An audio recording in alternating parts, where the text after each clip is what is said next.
లోక కళ్యాణార్థం నిమిత్తం అమీన్పూర్ సాంబలింగేశ్వర స్వామి దేవాలయం నుండి బొంతపల్లి శ్రీ వీరభద్రస్వామి ఆలయం వరకు రెండవ మహా పాదయాత్ర కార్యక్రమం బీరంగూడ లింగాయత్ సమాజం వారు ఘనంగా నిర్వహించడం జరిగింది. ఈ సందర్భంగా ప్రత్యేక పూజలు నిర్వహించి పాదయాత్రలో పాల్గొన్న సదాశివపేట వీరశైవ లింగాయత్ సమాజం అధ్యక్షులు గాంధీగారాజు, కార్యనిర్వాహక అధ్యక్షులు అన్మిశెట్టి జయప్రకాష్, వీరమహేందర్ అడ్వకేట్.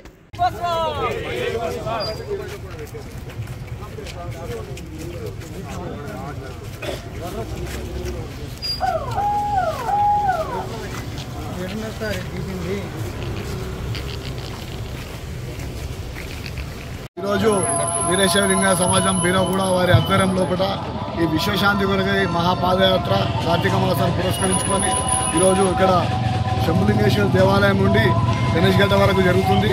ఇది చాలా మంచి పరిణామం. కార్తీక మాసం అంటేనే శివకేశవులకు అత్యంత ప్రీతికరమైన మాసం కాబట్టి ఈ మాసంలో ప్రతి ఒక్కరు కూడా కార్తీక భోజనాలు, వన భోజనాలు చేసుకోవడం జరుగుతుంది. ఈ మాసంలో ఈ జిల్లాలోనే ఇది మొదటి కార్తీక మాస పాదయాత్ర.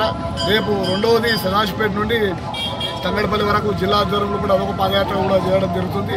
గతంలో కూడా పడంచెరు సమాజం వారి ఆధ్వర్యంలో కూడా పడంచెరు నుండి బొంతపల్లి వరకు చాలా 18వ పాదయాత్ర మొన్ననే కంప్లీట్ చేసుకోవడం జరిగింది. క్రమశిక్షణ కలిగిన సమాజం అంటే బీరంగూడ సమాజం కాబట్టి వారందరూ కూడా అధ్యక్షుని ఏ విధంగా అయితే సూచనలు చేస్తాడో అదే వారి ఆధ్వర్యంలో వారి సూచనల ప్రకారమే అందరూ నడుచుకోవాలా. కాబట్టి ప్రతి ఒక్కరు కూడా ఈ కార్యక్రమం విశేష పెద్దలందరికీ కూడా పేరు ధన్యవాదాలు.